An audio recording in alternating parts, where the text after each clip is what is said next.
No, no! Oh no, this is starting to hurt, man. Today we're talking about Vancouver Canucks forward Nils Hoglander. And everything that seems to be going down with him and his career. You see, once upon a time, Nils Hoglander was a guy that scored 24 goals and 36 points in one NHL regular season. What made it even more crazy is the fact that almost all of these goals were even strength goals. Nils Hoglander was an even strength monster. And for a guy who at the time was, 22 years old, this was seen as a really great step into his progression and what he would have been able to do into his future. 22, 23-year-old Nils Hoglander was suiting up, and a lot of Canucks fans thought that this guy was the future. The next season, Hoglander struggled, 25 points and 8 goals in 72 games, but the season after, he struggled even more. 5 points, 38 games, he only had 2 goals on the year. Nils Hoglander was not available for the Vancouver Canucks for a good chunk of the year. And now, at 25 years old, 5'9", 185, with a contract that sees him making $3 million till the end of 2028, we are sitting here and legitimately responding to articles that are posted on Canucks Army, asking whether or not Nils Hoglander is in future considerations territory already. Oh my goodness, man. Steven Rogette going out there and putting this out here on the internet. It's a pretty bold claim, isn't it? Doesn't feel good to hear that any player on your favorite hockey team is probably, quote-unquote, future considerations content. He's a guy that could potentially get sent away from Vancouver for free. But, of course, I have to try to at least not be ignorant as to why Steven is writing this article on Canucks Army in the first place, right? If you told me that Nils Hoglander gets traded for nothing, he gets traded for future considerations, there is a small part of me internally that would look at the 5 points in 38 games, that would look at the genuine declining play out of Hoglander, the lack of opportunity, the lack of execution, and the lack of confidence that he displayed this season with the Canucks. I'd look at all that and say, you know what? I get it. I get it. It's not like this guy is a superstar of yesteryear. He's no Elias Pettersson. He didn't have a 100-point season.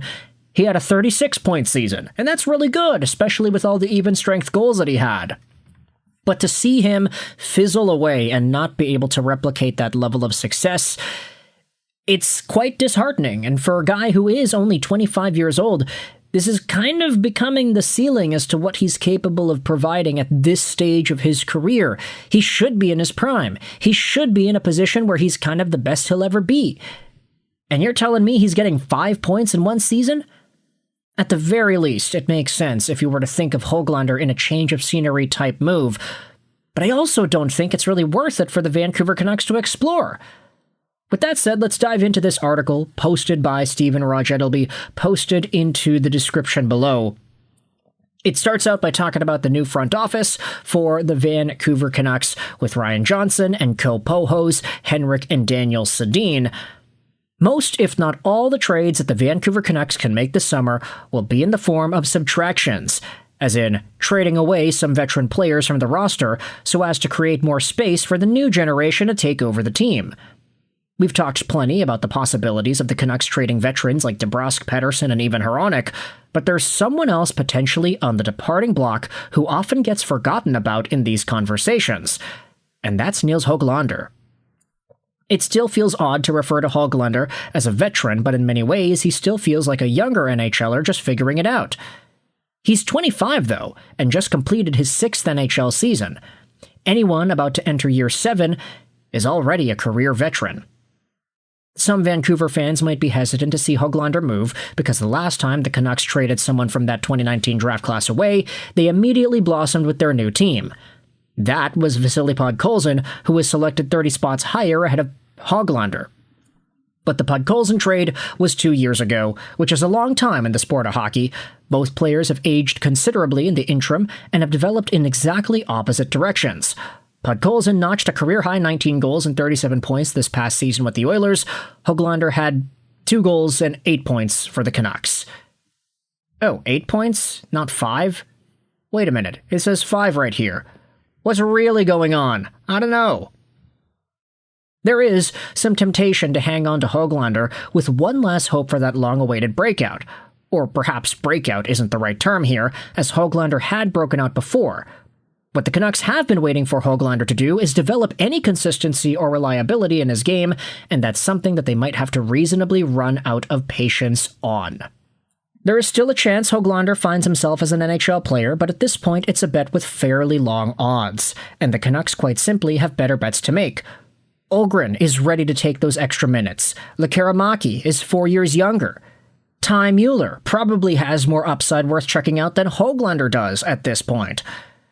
And so, this is a really interesting perspective that I can't necessarily say is wrong in any individual facet, but I do acknowledge that there are going to be people bouncing back against it.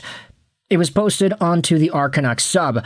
Chaos Mission says, I still think that Hoglander can blossom under Manny Malhotra, but it definitely feels like a last chance.